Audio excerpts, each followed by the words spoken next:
Hello friend, let discuss important personalities and there contribution in Indian history part 1। इसमें हम सबसे पहले discuss करेंगे चंद्रशेखर आज़ाद के बारे में। देखो, चंद्रशेखर आज़ाद के बारे में, ये काकोरी ट्रेन डकैती और सांड हत्या में शामिल थे। ये एक निर्भय क्रांतिकारी चंद्रशेखर आज़ाद का जन्म 23 जुलाई 1906 को उन्नाव उत्तर प्रदेश में हुआ था। चंद्रशेखर आज़ाद का वास्तविक नाम चंद्रशेखर सीताराम तिवारी था। चंद्रशेखर आज़ाद की माता जगरानी देवी उन्हें संस्कृत का विद्वान बनाना चाहती थी, इसीलिए उन्हें संस्कृत सीखने के लिए काशी विद्यापीठ बनारस भेजा गया। दिसंबर 1921 में जब गांधी जी द्वारा असहयोग आंदोलन की शुरुआत की गई, उस समय वो मात्र 14 वर्ष के थे। चंद्रशेखर आज़ाद ने इस आंदोलन में भाग लिया, जिसके परिणामस्वरूप उन्हें गिरफ्तार कर मजिस्ट्रेट के सामने पेश किया गया। जब चंद्रशेखर से उनका नाम पूछा गया तो उन्होंने अपना नाम आज़ाद और पिता का नाम स्वतंत्र बताया। यहीं से चंद्रशेखर सीताराम तिवारी का नाम चंद्रशेखर आज़ाद पड़ गया। चंद्रशेखर को 15 दिनों के कड़े कारावास की सजा प्रदान की गई। और ये एक फेमस रिवॉल्यूशनरी एक्टिविस्ट थे, member of Hindustan Republican Association और leader of Hindustan Socialist Republican Army थे। इनको जो आज़ाद की बात मिली थी, ये नॉन कॉपरेशन मूवमेंट के दौरान मिली। जब इनको गिरफ्तार किया गया था, कोर्ट में इनसे इनका नाम पूछा गया तो इन्होंने बार बार अपना नाम आज़ाद और पिता का नाम स्वतंत्र बताया। अच्छा, he was engaged in Kakori conspiracy, second Lahore conspiracy, Delhi conspiracy, killing of Sanders in Lahore and Central Assembly bomb episode में। अच्छा, he shot himself while fighting with police at Alfred Park in Allahabad. ये क्या हुआ था कि देखो, ये 1931 में फरवरी के अंतिम सप्ताह में जब आज़ाद गणेश शंकर विद्यार्थी मिलने सीतापुर जेल गए तो विद्यार्थी ने उन्हें इलाहाबाद जाकर जवाहरलाल नेहरू से मिलने को कहा। चंद्रशेखर आज़ाद पहले जवाहरलाल नेहरू से मिले, उसके बाद 27 फरवरी 1931 में अल्फ्रेड पार्क में चंद्रशेखर आज़ाद को पुलिस ने घेर लिया। काफ़ी देर तक भयंकर गोलाबारी के बाद भी जब आज़ाद के पास सिर्फ एक ही गोली बची तो उन्होंने वह गोली अपनी कनपट्टी पर मार ली और शहीद हो गए। तो जो इलाहाबाद का अल्फ्रेड पार्क है, अब वह आज़ाद पार्क के नाम से जाना जाता है, चंद्रशेखर आज़ाद पार्क। अभी चलते हैं नेक्स्ट है रविंद्रनाथ टैगोर। रविंद्रनाथ टैगोर के बारे में बात करें तो इनका जन्म 7 मई 1861 ईस्वी कोलकाता में हुआ था। इनके पिता देवेंद्रनाथ टैगोर और माता का नाम था शारदा देवी। उन्हें बचपन में रब्बी के नाम से पुकारा जाता था। ये रविंद्रनाथ टैगोर एशिया के प्रथम व्यक्ति हैं जिन्हें नोबेल पुरस्कार से सम्मानित किया गया था। रविंद्रनाथ टैगोर को नोबेल पुरस्कार 1913 ईस्वी में उनकी रचना गीतांजलि के लिए मिला था। रविंद्रनाथ टैगोर एक कवि, उपन्यासकार, नाटककार, चित्रकार और दार्शनिक थे। इनकी मृत्यु 7 अगस्त 1941 ईस्वी कोलकाता में हुई थी।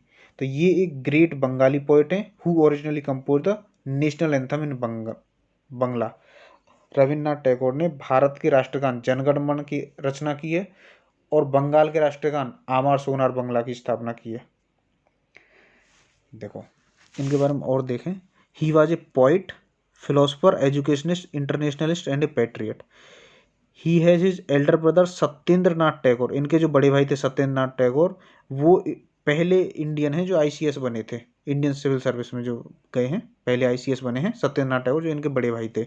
अच्छा, his first poem was published in Amrit Bazar Patrika में इनकी पहली कविता प्रकाशित हुई थी। देन ही रोट बाना फूल। अच्छा, और इन्होंने शांति निकेतन की स्थापना की 1901 ईस्वी में।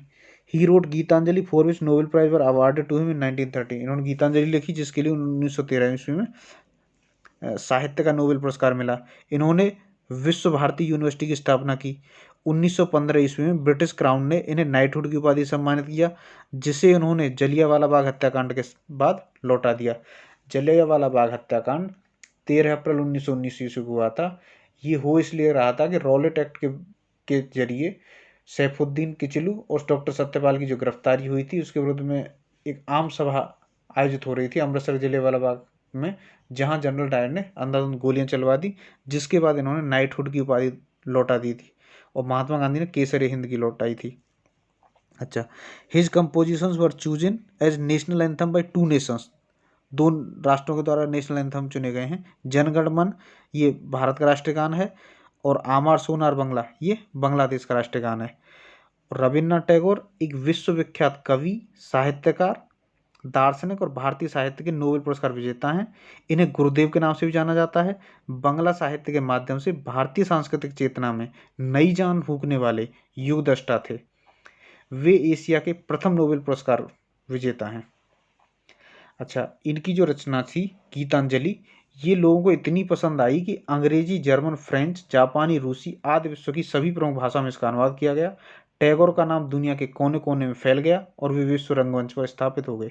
रविंद्रनाथ की कहानियों में काबुलीवाला, मास्टर साहब और पोस्ट मास्टर आज भी लोकप्रिय कहानियां हैं। रविंद्रनाथ की रचनाओं में स्वतंत्रता आंदोलन और उस समय के समाज की झलक स्पष्ट रूप से देखी जा सकती है। 16 अक्टूबर 1905 को रविंद्रनाथ के नेतृत्व में कोलकाता में मनाया गया रक्षाबंधन उत्सव जो मनाया गया था, उसी से बंगबंधु आंदोलन का प्रारंभ हुआ और इसी आंदोलन ने भारत में स्वदेशी आंदोलन का सूत्रपात किया। टैगोर ने विश्व के सबसे बड़े नरसंहारों में से एक जलियांवाला बाग कांड की घोर निंदा की और इसके विरोध में उन्होंने ब्रिटिश प्रशासन द्वारा प्रदान की गई नाइटहुड की उपाधि लौटा दी। नाइटहुड की उपाधि मिलने पर नाम के साथ सर लगाया जाता है। और 7 अगस्त 1941 को कलकत्ता में इस बहुमुखी साहित्यकार का निधन हो गया। रविंद्रनाथ टैगोर ने 8 वर्ष की उम्र में अपनी पहली कविता लिखी थी और 16 साल की उम्र में उन्होंने कहानी और नाटक लिखना प्रारंभ कर दिया था। उनके लिखे 2 गीत आज भारत और बांग्लादेश के राष्ट्रीय गान हैं। भारत का राष्ट्रीय गान जनगण मन और बांग्लादेश का राष्ट्रीय गान आमार सोनार बांग्ला गुरुदेव की ही रचना है। 1913 में गीतांजलि के लिए साहित्य में नोबेल पुरस्कार जीतने वाले टैगोर पहले भारतीय व्यक्ति थे। इनकी जो रचनाएं वो गीतांजलि, वीथिका शेष लेखा, चोखेर वाली, कड़िका, नैवेद्य मायर खेला, छड़िका, गीतमाल्य, कथाऊ कहानी, पूर्वी प्रवाहन, शिशु भोलानाथ, महुआ, वनवाणी, परिशेष, पुनस्त्र, ये सब इनकी कहानियां थी रविंद्रनाथ टैगोर की। अभी चलते हैं नेक्स्ट में इंपॉर्टेंट पर्सनैलिटी जो हम देखते हैं दादा भाई Naoroji. Dadabhai Naoroji was first to demand swaraj in Calcutta session of INC 1906। 1906 के कांग्रेस के कलकत्ता अधिवेशन में स्वराज की मांग करने वाले पहले भारतीय दादा भाई नौरोजी। दादा भाई नौरोजी का एक टाइटल तो इंडियन ग्लैडस्टोन है और एक है grand old man of India.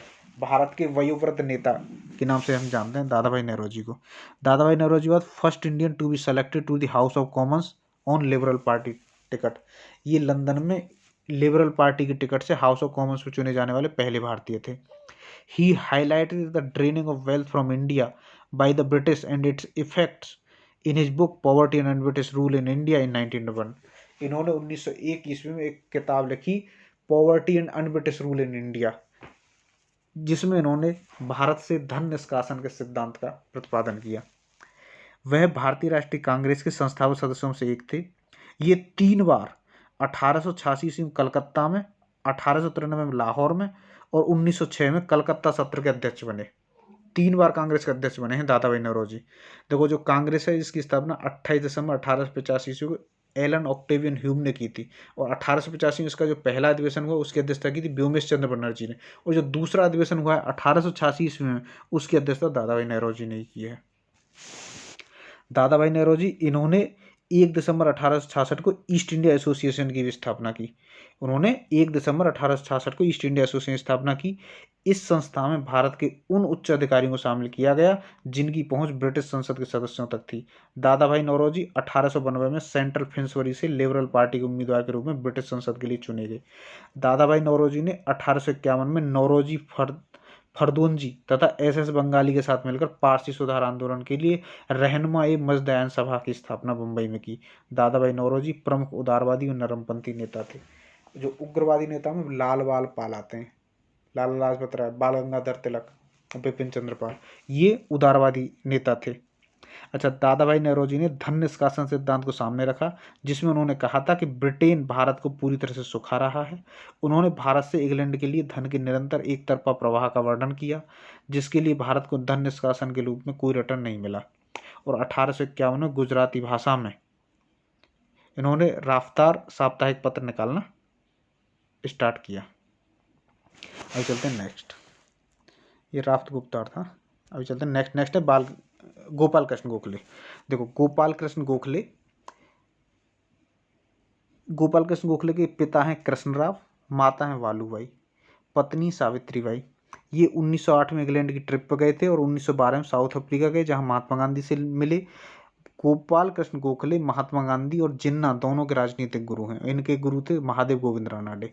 बाल गंगाधर तिलक की साप्ताहिक पत्रिका मराठा में इन्होंने अपना पहला लेख लिखा था।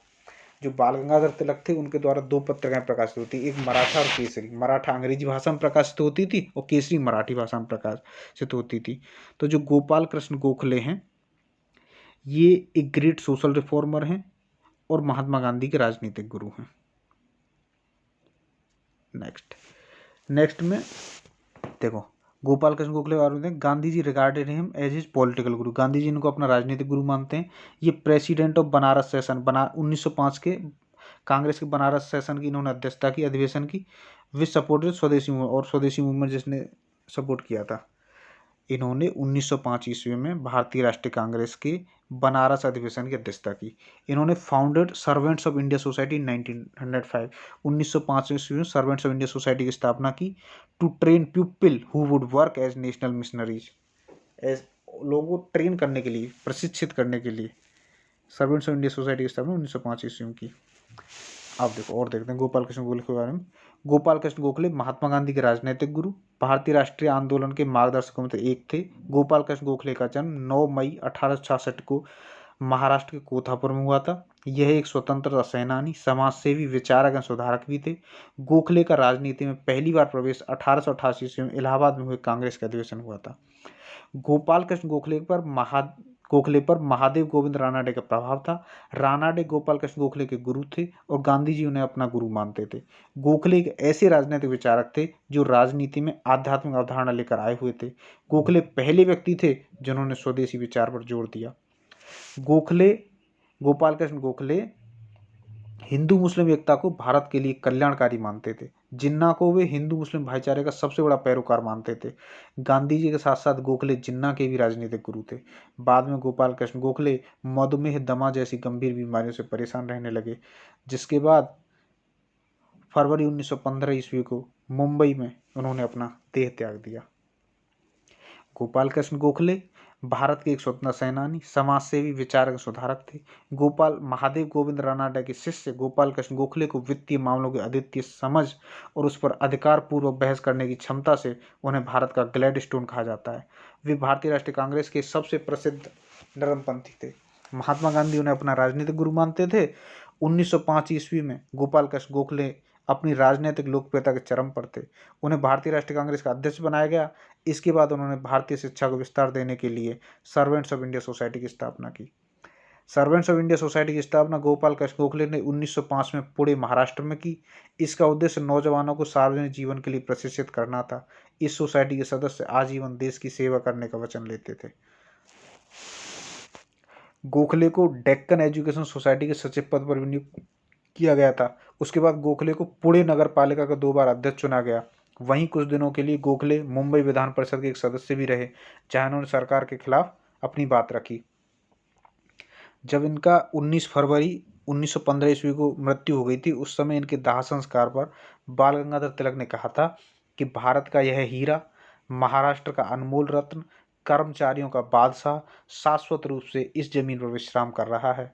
उनकी तरफ देखो और उनका अनुकरण करो। तो ये थे गोपाल कृष्ण गोखले, जिनका जन्म 9 मई 1866 ईस्वी को तथा मृत्यु 19 फरवरी 1915 ईस्वी को हुई, जिन्होंने जो महात्मा गांधी राजनीतिक गुरु थे और सर्वेंट्स ऑफ इंडिया सोसाइटी की जिन्होंने स्थापना की थी। अभी चलते हैं नेक्स्ट है doctor Rajendra Prasad. Doctor Rajendra Prasad participated in Swadeshi movement, establish Bihari student conference, और इन्होंने पार्टिसिपेट किया चंपारण सत्याग्रह में पार्टिसिपेट किया, नॉन कॉपरेशन मूवमेंट में पार्टिसिपेट किया, सीडीएम में सिविल डिसोबीडियंस मूवमेंट में पार्टिसिपेट किया, सविनय अवज्ञा आंदोलन में, और भारत छोड़ो आंदोलन में इन्होंने भाग लिया था। इन्होंने he founded national college at Patna में नेशनल कॉलेज स्थापना की। ये भारत के प्रथम राष्ट्रपति भी बने हैं। ये minister in charge of food and agriculture in the interim government 1946, 1946 की जो इंटरिम गवर्नमेंट बनी थी, इसमें ये फूड एंड एग्रीकल्चर के इंचार्ज थे, minister in charge of food and agriculture. ये first president of Indian republic थे और president of the constituent assembly बनाया गया था इनको। जैसे जो कॉन्स्टिट्यूएंट असेंबली है, संविधान सभा की स्थापना 9 दिसंबर 1946 ईस्वी को हुई। फिर उसके बाद पहले तो बने थे वरिष्ठता के आधार पर डॉक्टर सच्चिदानंद सिन्हा, फिर डॉक्टर राजेंद्र प्रसाद को चुनाव के बाद 11 दिसंबर 1946 को इनको बनाया गया था, और फिर 13 दिसंबर 1946 जवाहरलाल नेहरू ने रेजोल्यूशन पेश किया था जिससे प्रियम्बल बना है। अच्छा, ऑनर्ड विद भारत रत्न इन 1962, इनको 1962 ईस्वी में भारत रत्न का पुरस्कार मिला, और इनका न्यूज़पेपर था देश, जो हिंदी वीकली था, हिंदी भाषा में प्रकाशित होता था, वीकली साप्ताहिक पत्र था। और भारत के प्रथम राष्ट्रपति ये डॉक्टर राजेंद्र प्रसाद और कॉन्स्टिट्यूएंट असेंबली के भी प्रेसिडेंट थे। नेक्स्ट है जवाहरलाल नेहरू। जवाहरलाल नेहरू भारत के प्रथम प्रधानमंत्री थे। ये जनरल सेक्रेटरी ऑफ आईएनसी इन 1928। 1928 के कांग्रेस के ये जनरल सेक्रेटरी थे और 1929 के लाहौर अधिवेशन इन्होंने अध्यक्षता की थी। Independence resolution was passed under his presidentship at Lahore session. Lahore session में इंडिपेंडेंस रेजोल्यूशन पास किया गया था जिसके अध्यक्ष जवाहरलाल नेहरू थे। अच्छा, ये first prime minister of Republic India, गणतंत्र भारत के पहले प्रधानमंत्री थे। ये 1947 से 1964 तक प्रधानमंत्री रहे। 27 में 1964 में मृत्यु हो गई थी, तब तक ये प्रधानमंत्री रहे। इनको जाना जाता है आर्किटेक्ट ऑफ मॉडर्न इंडिया के नाम से इनको जाना जाता है। इनको चाचा जी भी बोलते थे, नेहरू भी बोलते हैं। इनके जन्म दिवस के रूप में बाल दिवस मनाया जाता है 14 नवंबर को। अच्छा, author doctrine of Panchsheel and believed in the policy of non alignment. Non alignment policy में विश्वास रखते थे। इनकी बुक्स हैं the discovery of India, glimpse of world history, a bunch of old letters, the unity of India, independence and after, India and the world. और उनकी autobiography है autobiography.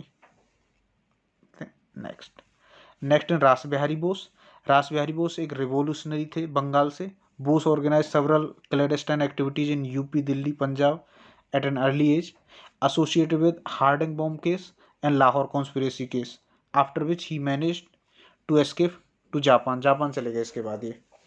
अच्छा, इन्होंने वहाँ इंडिया इंडिपेंडेंस लीग की स्थापना की and organised his first session at Bangkok in 1942 में उसका पहला सेशन ऑर्गेनाइज किया and served as president of council of action for the formation of INA and later handed over to Subhash Chandra Bose.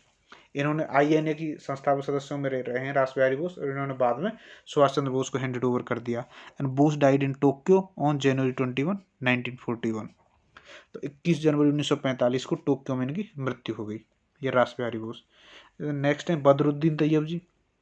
Badruddin Tayyab ji Congress के पहले मुस्लिम अध्यक्ष थे। अच्छा, Badruddin Tyab he was the first barrister in Bombay. Bombay पहले बैरिस्टर थे। Appointed to Bombay bench in 1895 and in 1902 he became the second Indian Chief Justice। second Indian Chief Justice बने 1902 में। He advocated तिलक's case on seditious writings in letters journal Kesari. बाल गंगाधर तिलक केसरी में अपने जो seditious writing लिखते थे उसकी इन्होंने वकालत की थी। He was founder member of Bombay legislative council 1892 और INC 1885 के फाउंडर मेंबर थे। Presided over the third INC session in Madras. Congress के तीसरे अधिवेशन जो मद्रास में हुआ था उसकी अध्यक्षता बदरुद्दीन तैयब जी ने की थी। He stressed upon modernisation of Muslims and served as president of Bombay based Anjuman e Islam. Anjuman e Islam की इन्होंने अध्यक्षता की थी। नेक्स्ट है मोतीलाल नेहरू। मोतीलाल नेहरू जो जवाहरलाल नेहरू के पिता हैं। Motilal Nehru a lawyer by profession. Motilal became an active supporter of home rule movement in 1916 and started the independent journal start किया था इन्होंने मोतीलाल नेहरू ने। He headed the Congress commission looking into the Jallianwala Bagh massacre. Jallianwala Bagh हत्याकांड के लिए की देखभाल, जलियांवाला बाग के लिए जो कमीशन नियुक्त हुआ था वो उसके अध्यक्ष थे Motilal Nehru. And he gave up his practice during NCM and was arrested while following the visit to prince Wales को जब जा रहे थे इनको अरेस्ट किया गया था। He founded the Swaraj Party along with C R Das. Chittaranjan Das के साथ मिलकर मोतीलाल नेहरू ने स्वराज पार्टी की स्थापना की। ही रीनेम्ड आनंद भवन as Swaraj Bhavan and gifted it to the Congress. इन्होंने आनंद भवन का नाम स्वराज भवन रख दिया और उसे कांग्रेस को उपहार स्वरूप दे दिया। नेक्स्ट है C R Das, Chittaranjan Das. A lawyer by profession, he defended Aurobindo in the Alipore bomb conspiracy case. Chittaranjan Das पेशे से एक वकील थे। इन्होंने अलीपुर बॉम्ब षड्यंत्र केस में अरविंद घोष की को डिफेंड किया था, वकालत की थी उन्होंने। He was the member of Congress inquiry committee set up to investigate Jallianwala Bagh massacre. Jallianwala हत्याकांड के लिए जो एक कमेटी बनी थी ये उसके एक सदस्य थे। He founded the All India Swaraj Party in 1923 और मोतीलाल नेहरू के साथ इन्होंने ऑल इंडिया स्वराज पार्टी की स्थापना की थी 1923 ईस्वी में, जब गांधी जी ने असहयोग आंदोलन वापस ले लिया था चौरी चौरा हत्याकांड के बाद। अच्छा, he was elected as the first mayor of Calcutta corporation in 1924। He prepared Das formula for Hindu Muslim corporation. He was nicknamed as Deshbandhu Chittaranjan. इनको देशबंधु चित्तरंजन के नाम से भी जानते हैं। ही रोट मालांचा पोएम्स, माला आनंदा, किशोर किशोरी और सागर संगीत। इनका न्यूज़पेपर था नारायण और फॉरवर्ड। नेक्स्ट है Anand Mohan Bose. Anand Mohan Bose was founder member of Indian Association of Calcutta 1876, Indian National Conference 1883 and Indian National Congress 1885. He presided over the Madras session of INC 1898. 1898 के मद्रास अधिवेशन की, कांग्रेस के मद्रास अधिवेशन की इन्होंने अध्यक्षता की। So this was all about important personalities. Thanks for watching.